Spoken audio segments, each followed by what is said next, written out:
I'm not crying. You are. You are. You are. Wow. Tell me you're not emotional after seeing that brilliantly done Sky Sports. Coach, I can see that you're very... Yeah, man. We are going to miss this for the next 3 months, eh? Yeah. Goodness me. What a way to relax ourselves. What a way to enjoy what we do. What a way to feel happy. Yeah. That every weekend there's something like this to look up to. We've enjoyed every bit of it, to be honest with you. The euphoria, the shocks that went through the spines of almost everybody, the disappointment. Look, it's been absolute. It's been absolutely fantastic. And for me, this man on the screen has completely written a Premier League history. I don't remember any manager winning this league 4 out of 5 of the 5 seasons that he spent in the league. He's won it 4 times. He spent 6 seasons. He spent how many seasons? 6 seasons. So only Chelsea, the first season. Yeah, and then Liverpool has stood in his way. Yeah. And not even the great Sir Alex Ferguson could do that. It took Fergie close to 6 years to start winning the 13 trophies that he won. But to be honest with you, look, we've enjoyed every bit. We thank Liverpool for making this a competition, because at some point in time, they were about 12 or 14 points? 15 points off the pace. And for them to have crawled themselves back into contention, we say we are most grateful to Jurgen Klopp. We've touted this league to be the best league in the world in terms of skill, in terms of flair, in terms of technique, speed, power, tactical know-how. Everything was on display throughout the season. And for me, the likes of Patrick Vieira, Eddie Howe, of course. Nobody thought he would come in there. Jesse Marsh has come in and saved leagues. There you go. And Tuchel, Thomas, gave us how many incredible games against Liverpool? I think 2. No, 4. Overall, 4. Every single one cracking. Very cracking. And for me, it can only get better, isn't it? Because, look, I know for sure Manchester United will be better next season. Chelsea will be better next season. Liverpool would not want to see... they will enlarge their squad. It's basically that simple. Pep Guardiola lifting this thing 5 times in 6. No, it's not going to happen. 4 times in... No. So, we can only look at this to get us to understand what to expect next season. And I can say for sure, it's going to get better and better. No 2 ways about that. It's going to get better. Yeah, when the final whistle went, I just remembered the conversation I had with Coach at the start of the season, where we were talking about how this season will be won. I said, if you're not getting 90 points, you will not win. You will not win it, yeah. And then he said he wasn't too sure that we'll get to 90. Yeah, but this is the new standard. Yeah, it has to be 90. Pep and Klopp have taken the standard of the Premier League to the next level. If you're not getting 90 points, you can't compete for the title, and that has been the story in the past 5 seasons. If you look at the winning margin or the winning points of the teams that have claimed the trophy, it's 90 points and above. This one was 93. Last season, Manchester City were in the 90s. You go back to the season before, Liverpool getting 99 points, then Man City 98, then Manchester City 100. That is the new standard. Even second was getting 97. So it just shows you how you must improve if you are going to win the title. And this goes to the Chelseas, the Tottenham Hotspurs, the Man Uniteds, the Arsenals.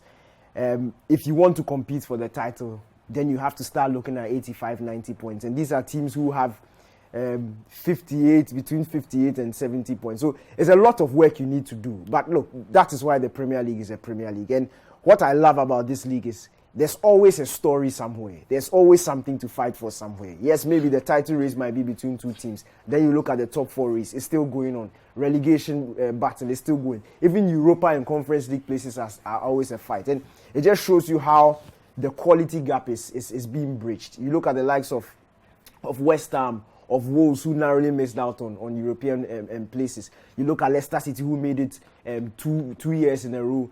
This time they missed out. You look at Newcastle and how all of a sudden from January they've risen from the bottom up to a mid-table place. It just shows you that if you West are not Ham had Europa League for how many minutes? For how many? And then they let it slip. It just shows. Look, it doesn't really matter what the name of your team is. If you are doing your things right, you can go toe to toe with anybody, and that is the Premier League, and it's just marvelous to watch. Yeah.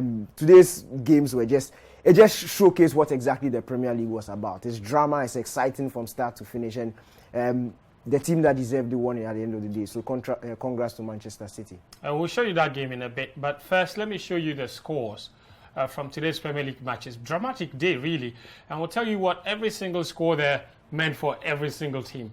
Manchester United lost to Crystal Palace by 1-0. Now, this defeat would have kicked United out of Europa League places, because at the time Crystal Palace scored, West Ham had also scored against Brighton, and you see it there. But then eventually they lost that game by 3-1, and Man United defeat became inconsequential. So now United ended up finishing in the Europa League places in said position. Chelsea won 2-1 against Watford. Chelsea led for majority of the match. Then Watford head back, and it almost looked like Chelsea were going to drop points yet again at home this season. But Ross Barkley, a man that's been aligned for so long this season, hadn't played much, came off the bench, gave Chelsea all 3 points, and it was a very good exit and the final goodbye for Antonio Rudiger. Burnley, now going into the last day, Burnley and Leeds United were competing for who drops and who stays up. Burnley were playing at home to Newcastle, so a lot of people gave them a chance because Leeds United were going away from home. And look at the team they were going to, Brentford, who had been really good this season. Now Burnley somehow lost at home by 2-1, and Leeds United ended up winning their game by 2-1. Leeds stayed up and Burnley got relegated. Brighton, they beat West Ham, as I indicated. That denied West Ham a place in Europa League next season. Liverpool 2-1 against Wolves. For a longest period, Liverpool were drawing because Wolves scored first, Liverpool head back, and then when Man City were 2-0 down, Liverpool were still drawing 1-1. So even at that point, Man City could have lost that game and still won the league title. But Man City, you see the bottom, they turned it around. They scored 3 goals in 5 minutes to beat Aston Villa by 3-2. At that point, Liverpool also turned the tables. In fact, and then they won there as well, comfortably. Salah scored there. And then Norwich City lost at home to Spurs. Now, in that game, Spurs, and that's the drama we were talking about, Son Heung-min was chasing the top scorers award. He had 21 goals. Salah had 22 goals. And then Son scores twice. It goes up to 23. Then Salah comes on as a substitute, scores the winner, and then goes level to 23. So it was a lot to determine in this game. At the point Son had scored the 23, had scored a brace, Salah was still on the bench. Yes. It's unbelievable what happened on the last day. Leicester beat Southampton 4-1, inconsequential result. Arsenal showed their fans a bit of, a very good end to the season. They won by 5-1 comfortably. And yet again, Mikel Arteta showing that everywhere he meets Frank Lampard, he'll give it to him, basically. And then the City game, we see it there. This is what the table looks like now at the end of the season. So there you go. That's what Daniel and Coach were talking about. If you don't get 90 plus points, forget it. You're not winning the league title. 93 points for Manchester City champions. Liverpool, 92. Chelsea, 74. Tottenham Hotspur, 71. And those 4 will play in the Champions League. So Arsenal, despite their heavy win today, no Champions League for them. However, they can console themselves with Europa League football. They and Man United will play in the Europa League. United, at some point, looked like they were going to play in the Conference League. And then somehow lost the game, still ended up in the Europa League, thanks to Brighton beating West Ham. That result means West Ham now end up in 7th, which means they go to UEFA's 3rd tier inter-club competition, which is the UEFA Conference League. That is basically all of that, as far as those playing in Europe are concerned. The rest of them you see there, and then you see the bottom 3. Leeds just escaping on the last day. Burnley, Watford, Norwich, bye-bye. Burnley, for the first time in 5 years, are going back to the Championship. And we say bye-bye to Norwich City, who spent just 1 season back up. And then there's Watford, of course, as well. So there's that.